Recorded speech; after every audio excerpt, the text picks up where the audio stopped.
Oh, that's a media player issue. It's not a media player. It's a whole Alex issue. Is it? All right, great. Thanks for that. If anyone needs me, I'll be over here under the bus. Yeah, can we just show you under the bus? There we go. Look at that. You're right under there, working away. Bus. Should we text Lee and ask him how long he's going to be? Oh, he's just jumped in. Look at that, 10:15 on the dot. What a pro. All right, Lee Curtis, manager to the stars, is joining us now, direct from Hollywood. Yes. Hello, Lee. How are you?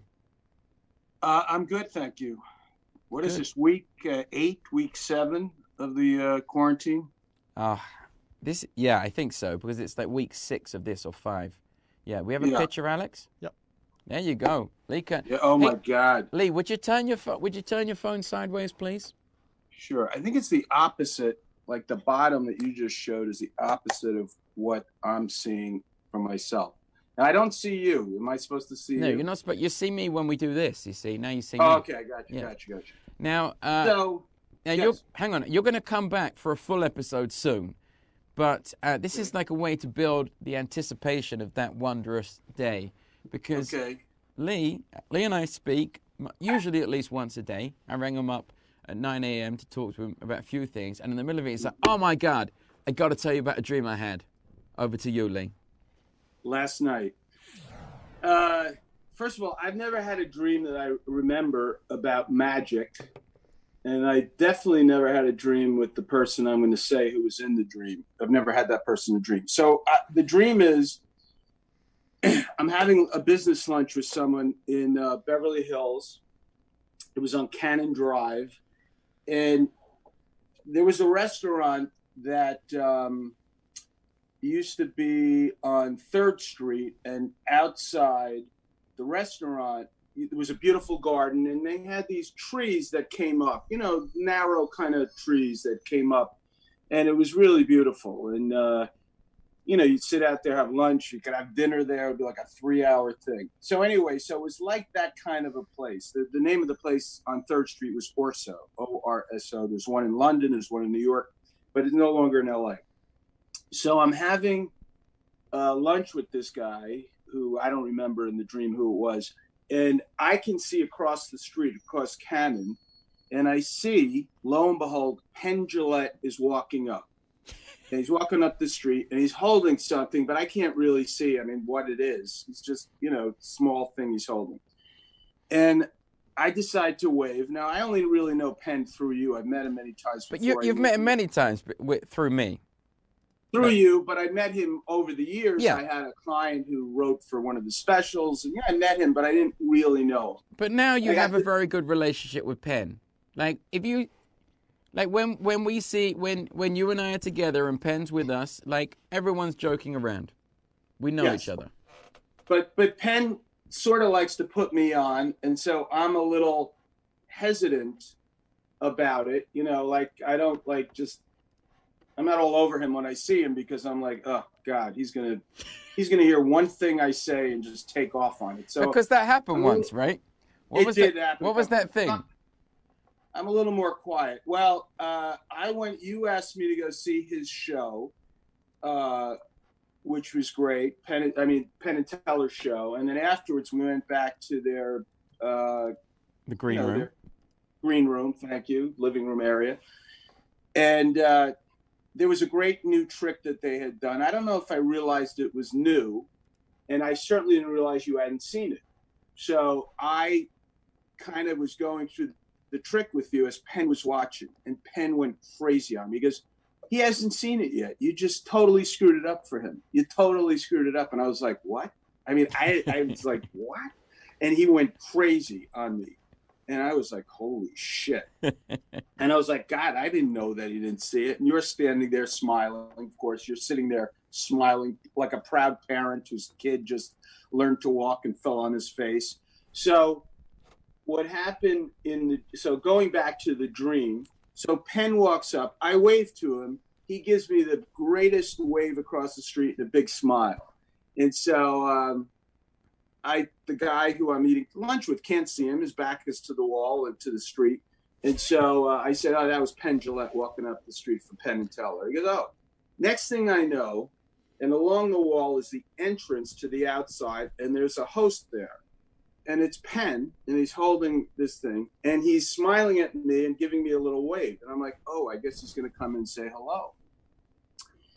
So he comes to the table. He's standing there. Now he's sort of petting this thing, and it sort of looks like a skunk without the stripe. I just remember it was sort of black, brownish black.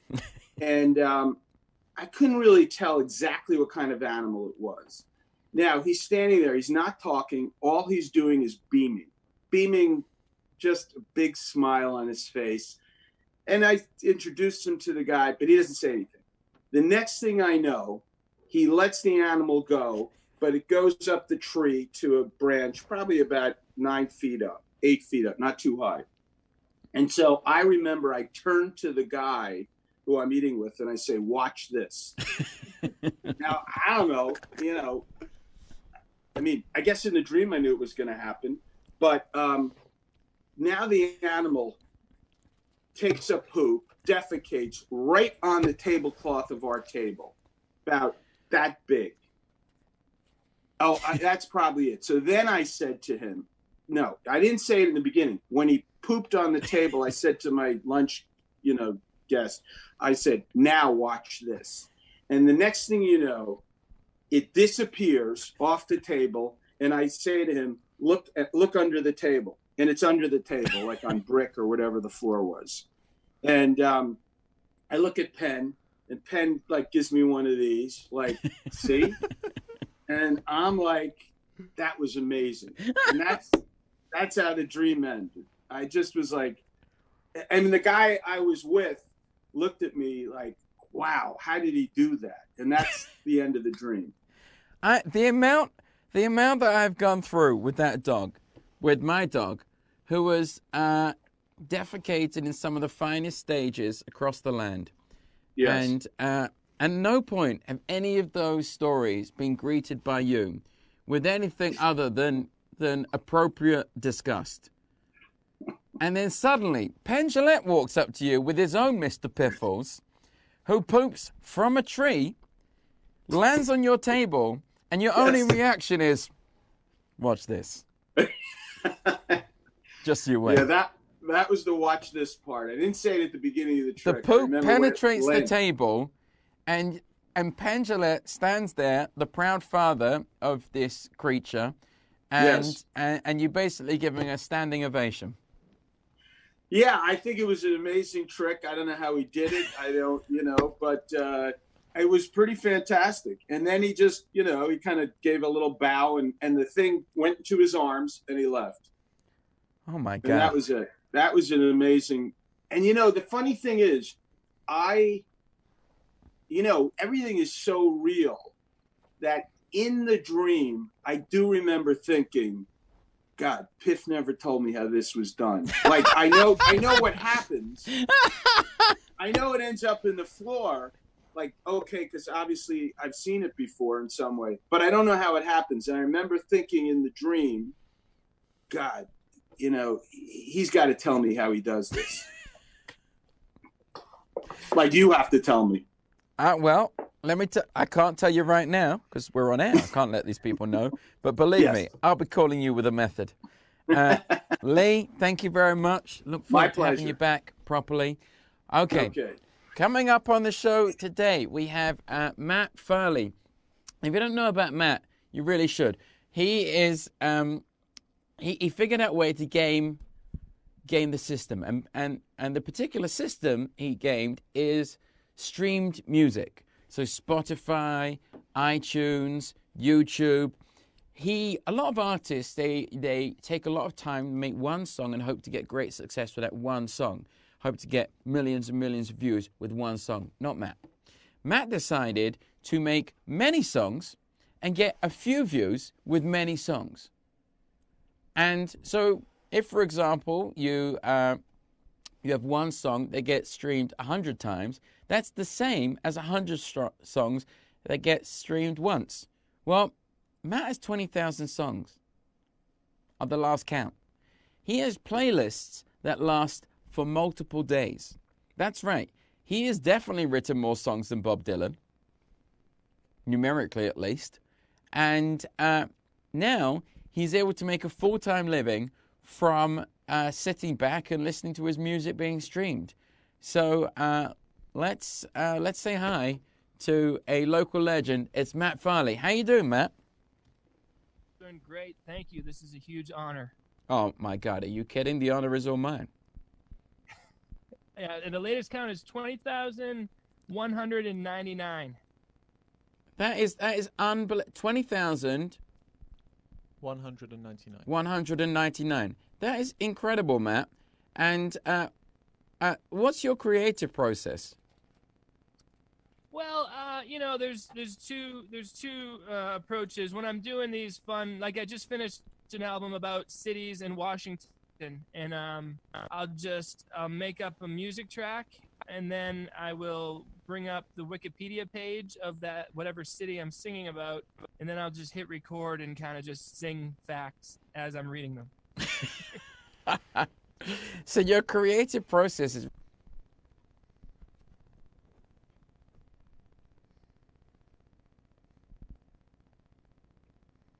This is not looking good. Why? He's just frozen again. Oh man, this is the only drawback with doing a quarantine show, is that everyone's on the internet at the same time. That is true. So, including Matt and the world. So I guess how good is Matt's internet? I mean, you'd have thought it's pretty good given how many songs he's streaming. Yeah, you thought he really dialed in his streaming ability over there. How's our internet? Ours has just dropped, so it's probably us. Ours has dropped again. Yeah. To what? 500 kilobytes. So that means that our Wi-Fi has disappeared again. Does look like that. Oh man, we got a real issue, guys. We got a real issue all the time. Our Wi-Fi keeps it's not Wi-Fi, is it? It's like wired in. Yeah. Our wired It's a hard internet. line. What? It's a hard line in. It's a hard line, and it just drops out.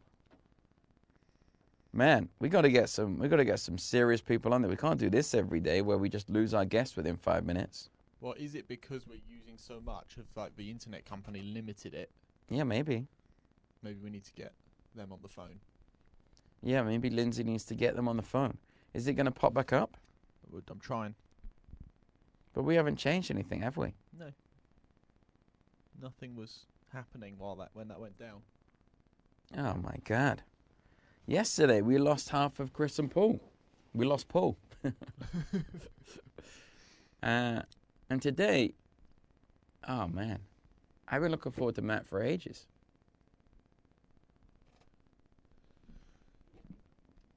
Yeah, I mean, we're connected in. I mean, I guess we could stop streaming. We could pre-record with him and then just show it on YouTube later. We could. And Facebook. If we can't get him.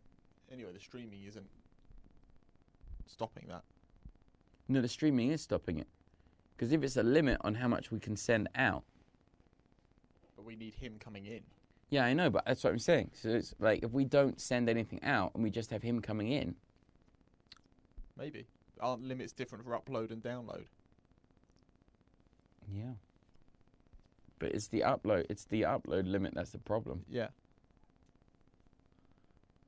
But currently we're connected to the whole system, but we can't get him. And this is great entertainment for the people at home. At least they got us a good story with Lee Curtis, manager of Stars. I mean, I downloaded all the animal pictures you requested, but none of them really featured in the story. What? It was a story about an animal. Yeah, but an animal that is unknown. No, it was like a skunk. I've got a black fox. Show me. Oh yeah, I think that was it. Oh, was it? Well, no, that looks a bit big. He was like doing this. I got those. No, that's cats. There must be a way you can put those pictures here. Is that a moose? What is that animal? I think it's a mongoose, isn't it? No, it's a meerkat. It's a mongoose. That's a moose. That's not a moose. I'm pretty sure that's a moose. No, that's a special kind of moose. Lindsay, if anyone knows in the comments, can you text one of us so we know what this is? What other animals? A lynx. A what? A lynx. What? I mean, it's right. Okay, next one. That's a squirrel. That's a squirrel, yeah. With needs an ear haircut. Which is an ear cut. That's the after. He's had the haircut. That's him now. Who else? Oh, that's Well, that's wow. a. Oh, hello. Give him a little scratchy. Oh, that's even cuter. Look at that. That could replace. That could be, yeah, that could be standing for Piffles. Yeah, that could be a stand for Piffles. Is that a ferret, that one? It was a baby elk, apparently. Baby elk? Yeah. A deer? That weird one was, yeah. On this one. Oh, that's a baby elk, is it? Yeah. Nah, that's not. That's definitely another kind of animal. That's not a mongoose, though. That is something closer to a mongoose. It's something like that. All right. Do we have the internet? Let's see. It does look like we're back in the game. Come on, Matt. Okay, I think we've got him. Hang on.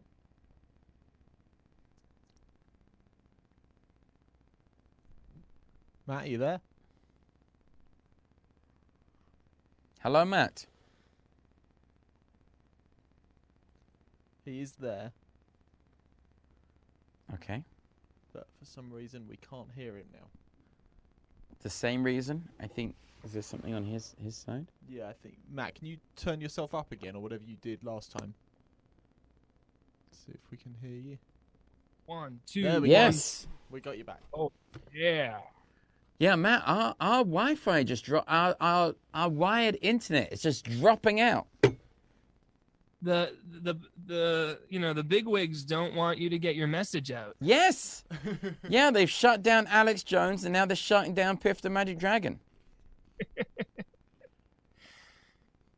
I'm not going to comment on. I don't know if you and he have a lot in common. We might. Who knows? I don't know. We're both angry. We I- both rage against. What was the video you found the other day about him threatening to eat his neighbours? It was the video when he said he was prepared. He wasn't threatening. He was saying that he was ready to eat his neighbours. He was going to hang them up because he doesn't want his daughters to go hungry. Fair enough. You got to be ready for everything. Yeah. Especially nowadays. Yeah. The other angle that Matt had, he had like at least 4 of his nearest and dearest strung from a door, and we said, "Turn it round a bit, Matt, because that's not gonna win over anyone." Now, Matt, you got 20,199 songs that you have written. You write a song for anything, and then you put it on the internet. And somebody one day is like, I'd like a song about, I don't know, name anything, Piff the Magic Dragon. And if you Google a song about Piff the Magic Dragon, bang, son, Matt has written a song about it, and it's available. And how we heard about you was that Penn Jillette asked me to appear on his podcast, Penn Sunday School, and he said, "Oh, can you just look up this guy?" And as soon as I started researching you, I was like, this guy is my new hero. How long have you been doing this, Matt? I started releasing music in 2004, but I started doing like churning out these novelty songs in 2008. You started releasing music in 2004, and at that point, so for the first 4 years, you were doing one song and taking a lot of time over it. Is that correct? Well, it was still pretty extreme. I released about 20 to 25 albums in those first 4 years. So it was still pretty intense. But in 2008, it just took on a whole new level.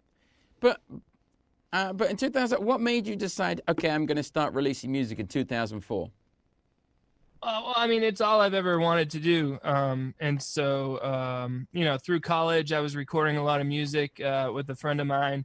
And then after college, we kept doing it. My eyes have been on the prize since day one, Piff. I just said, I am the greatest songwriter on earth, and I'm going to do whatever I need to do to make the world aware of that. Yeah. Well, both of those facts, I mean, not only are you the greatest, but you've done what you needed to do, and you continue to do what you need to do. How many songs do you write a week at the moment? So I hit 20,000 back in July. So I've really slowed down since then. I kind of gave myself a little break, but lately I've been going a lot faster. In the last you've got to week, crank it back up. Yeah, I'm cranking it back up. In the last month, I've done about 100. Oh, wow. So that's 20 a week-ish, 20, 25, 23 a week. Yeah. It's complicated maths because when you start, like we always have to work out how much we pay people a week versus a month versus a year, and it gets very complicated. So yeah, well, I'm If you're doing 100 a month, that's 1,200 a year, and then you have to divide that by 52. They gotta figure out, like, months should be even. You know, some months have 28, some have 30, some have 31. It gets really complicated. Yeah, we just don't need 365 days a year. You know, the dogs have got it right with their own calendar system, where they multiply everything by 7. That's definitely the simplest way. I agree 100%. Now, I wrote to you when I was doing this research, and I said you're my new hero. And at the time, I was trying to win an award in Las Vegas for the best of.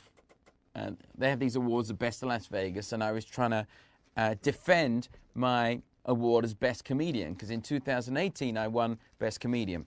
So I was really going on Penn Jillette's podcast to talk to his 200,000 listeners and say, vote Piff for this best comedian award, because one of my nemesis, I have many, but one of them was trying to snatch it away from me. And I reached out to you and I said, hey, listen, I'm going on the show. I'm going to be shamelessly asking Penn's audience to vote for me. Now, Penn was also in the running for these awards, so I was stealing 200,000 votes from him. And you very kindly agreed to write me a song, didn't you?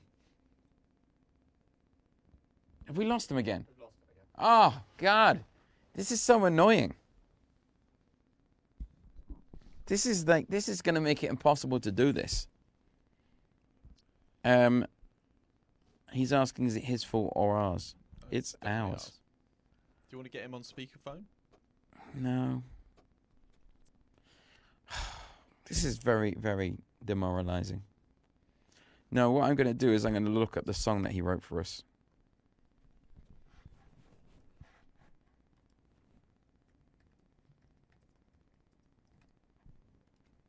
I mean... Oh, I know what we can do, Alex. What's that? Why don't we play a clip from his movie? We can do that. Yeah. So we're going to have to jump around a bit. We'll talk about the song in a minute when we get Matt back.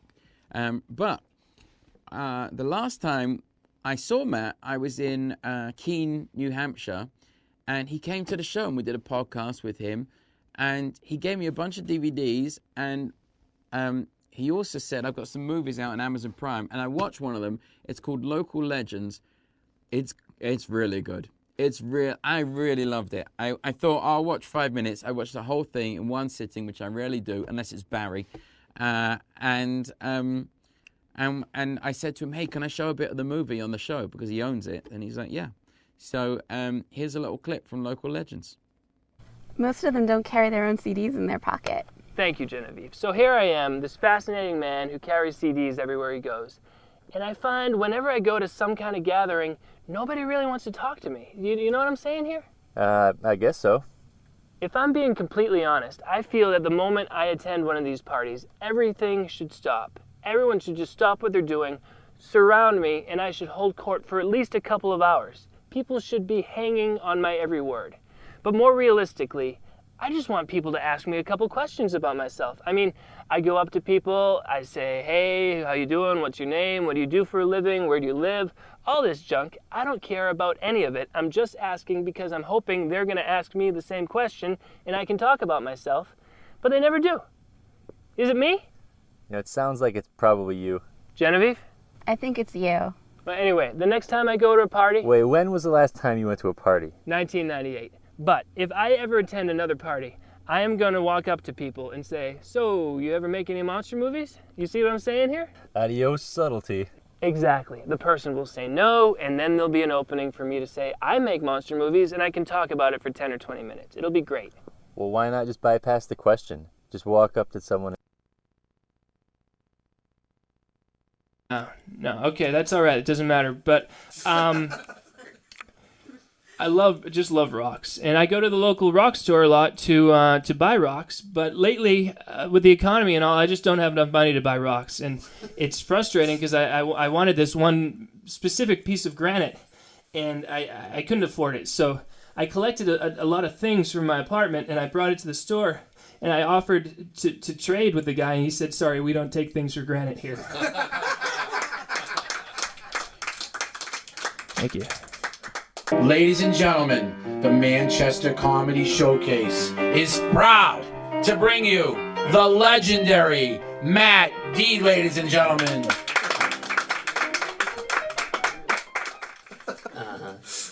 My girlfriend and I, though, lately, we have been going back and forth on whether or not we want kids, and it's been so hard on our son. He is such a baby about it. I hope you're doing well. I am not doing too well. I recently had my therapist come to a show. Big mistake. No one heckles like a therapist. Therapist heckling is accurate. Get off the stage. Call your dad. You won't. Brutal. You guys can probably tell, but I'll let you know anyway. I have posed nude for an art class. It's actually how I lost my job substitute teaching. And I am legally obligated to tell you that joke, just so we're clear about that. I used to think I really liked trail mix. Turns out I just like M&Ms that play hard to get. It's all about the thrill of the chase for this guy. I just joined an air conditioning club. It's kind of like a fan club. I've noticed that the songs about food are selling very well. People love the Hungry Food Band. So I made a list, 95 more food song ideas. I want them all done by Thursday, no excuses. They're gonna be big hits. Does the world really need a song about gluten? I searched for gluten on iTunes. I searched for gluten on Spotify. Almost nothing came up. When people search gluten, they're gonna find this song that you're gonna make about gluten and they're gonna love it. Now don't waste too much time making these songs. We only have till Thursday. Don't write the lyrics ahead of time. Just make it up as you go. People don't care. They just want a song about gluten. It doesn't have to be good. Time is money, Sonny. Time is money. So I'm going to be doing this comedy show that Millhouse is running, and I was thinking maybe I could talk to Tom and bring Mose Haven back together for it. Mose Haven, kid, I got nothing but Mose Haven discs sitting around this office. They're not moving. Nobody wants Mose Haven songs. They want songs about animals. They want songs about food. They want songs about celebrities, and they want songs with their names in them. Make more of those. Yeah, but, what about creativity and art? You and Tom wasted a decade writing songs for Mose Haven. Nobody bought any of them. People want novelty songs. Now get to work. Oh, also, I want a video about the food songs. The video for the animal songs was a big success. We're doing it for food. Okay. Introducing the Hungry Food Band, possibly the best food song band in the whole entire world. Tasty, tasty, tasty gum. Gum, gum, gum, gum, gum, gum, gum. Lactose. There are some people on this earth who will not tolerate lactose. Should you eat margarine? Or should you eat butter? Eat gluten and you're gonna die. If you don't wanna die, then don't eat gluten. If you get between me and my cookies for breakfast, then I'm gonna have to punch you right in the face. Sing it! Cookies for breakfast. Cookies the Hungry Food Band, available on iTunes, Spotify, Amazon, and more. Just trying to fix this thing. It's very disappointing, Alex. Lindsay says we might have to go to commercial internet. That sounds pricey. Yeah. Yeah, we need a sponsor. We need Piff the Magic Dragon, sponsored by Cox. All right. Well, I guess we'll just have to do Matt another day. But if there's anyone who understands the struggles, it's Matt Farley. So to take us out, we found the song that he wrote for us, and I guess we'll play that while I look sad over it. You were born in England, you're a brilliant magician. Your name is Piff, the magic dragon. You're just like Larry David, if Larry David did magic tricks in a dragon suit. You got Mr. Piffles, the dog, on stage with you. Oh, he's so cute. Oh, you've opened for Mumford and Sons. You're on the cover of one of their albums. You were on AGT, clum.